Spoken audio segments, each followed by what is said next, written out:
Did you know that the Post-it note was invented by accident and almost thrown in the trash? The scientist who created the adhesive considered it a failure. Someone else had to convince him it was a goldmine. That gap between a random idea and a successful product? That is exactly what this video is about. Welcome. Today we are breaking down one of the most important chapters in entrepreneurship: creativity, innovation, and invention. By the end of this video, you will understand the difference between these three concepts, why creativity is a skill you can actually build, how innovation drives real business success, and what separates inventors who change the world from those who never get their ideas off the ground. Let us get into it. Section 1. Creativity, the starting point of everything. Most people think creativity is something you are born with. Either you have it or you do not. That belief is not just wrong. It is actually holding entrepreneurs back. Creativity, in the context of entrepreneurship, is the ability to generate new ideas by connecting existing information in fresh ways. Notice that definition does not say anything about being artistic or naturally gifted. It says connecting existing information. That means creativity is less about inventing something out of thin air and more about seeing patterns that others miss. Researchers have identified that creative thinking works on two levels. First, there is divergent thinking. That is when you generate as many ideas as possible without judging them. Second, there is convergent thinking, when you narrow down and evaluate which ideas are actually worth pursuing. Entrepreneurs need both. The person who only diverges never executes. The person who only converges never innovates. Here is something interesting, though. Studies show that constraints actually boost creativity. When resources are tight, when rules are strict, when time is limited, people tend to think more creatively, not less. That is why some of the best startup ideas come from people who had almost nothing to work with. So if creativity is the seed, what grows from it? That brings us to our next concept, and it is one most people confuse with creativity. Section 2. Innovation, turning ideas into value. Creativity gives you the idea. Innovation is what you do with it. Innovation is the process of taking a creative idea and transforming it into something useful. A product, a service, a process, or even a new way of doing business. The key word there is useful. An idea that never creates value for anyone is not innovation. It is just imagination. Entrepreneurship textbooks typically describe three types of innovation.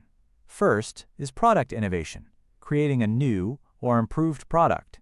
Think of smartphones evolving year after year. Second is process innovation, finding a better, faster, or cheaper way to do something. Amazon's warehouse automation is a classic example. Third is business model innovation, completely changing how value is delivered in an industry. When Netflix moved from DVDs to streaming, that was not a product change, it was a business model revolution.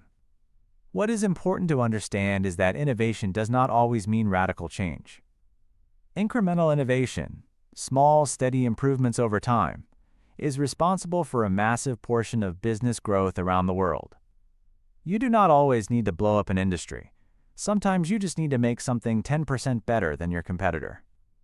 But here's the question that separates good entrepreneurs from great ones. How do you know which kind of innovation your market actually needs? That answer leads us straight into invention. Section 3. Invention, creating something new from scratch. Invention is the creation of something that did not exist before. It is the birth of a new product, process, or technology.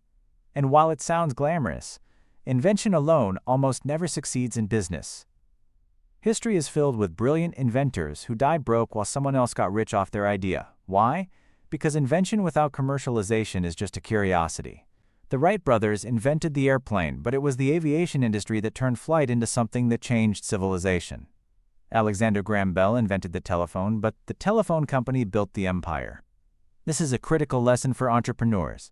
The inventor and the entrepreneur are not always the same person. Entrepreneurs are the ones who take an invention and figure out how to package it, price it, market it, and scale it. That process requires a completely different skill set. Invention also carries enormous risk. Research and development is expensive. Most inventions fail before they reach consumers. That is why many entrepreneurs choose to innovate on top of existing inventions rather than starting from zero. And there is absolutely nothing wrong with that strategy. So now you understand creativity, innovation, and invention as separate forces. But how do they actually work together inside a real business? Let us look at that next. Section 4. How creativity, innovation, and invention work together. Think of these three concepts as a pipeline. Creativity feeds ideas into the pipeline. Innovation shapes and refines those ideas into something the market can use. Invention occasionally disrupts the pipeline by introducing something completely new that restarts the whole cycle. Successful entrepreneurial companies manage all three simultaneously. Apple is a great example. They did not invent the MP3 player, the smartphone, or the tablet.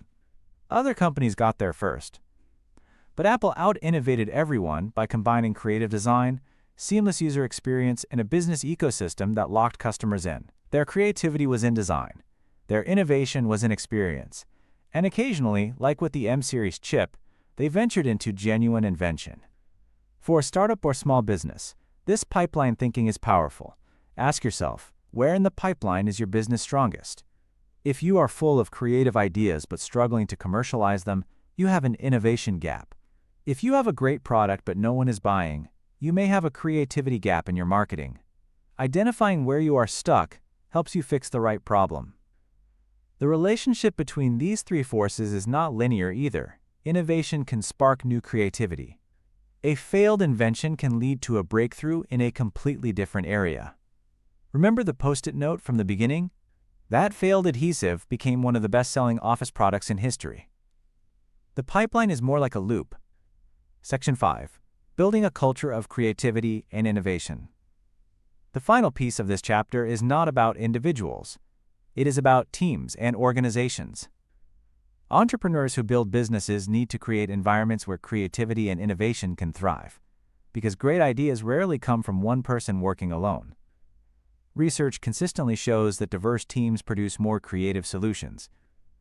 When people with different backgrounds, experiences, and perspectives work on the same problem, they bring different mental models to the table. Conflict, when managed well, drives better outcomes than total agreement. Leaders who punish failure kill innovation. Full stop. If your team is afraid to be wrong, they will never take the creative risks that lead to breakthroughs. The best entrepreneurial cultures celebrate smart failures, the kind where you learn something valuable even though the experiment did not work. Structured brainstorming, open feedback loops, time set aside for exploration. These are not luxuries. They are operational necessities for any business that wants to stay competitive. And at the individual level, creative habits matter.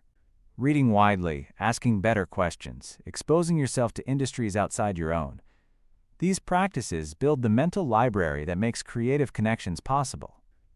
So here is your takeaway. Creativity is learnable, innovation is actionable, invention is rare but powerful, and together they are the engine of entrepreneurship.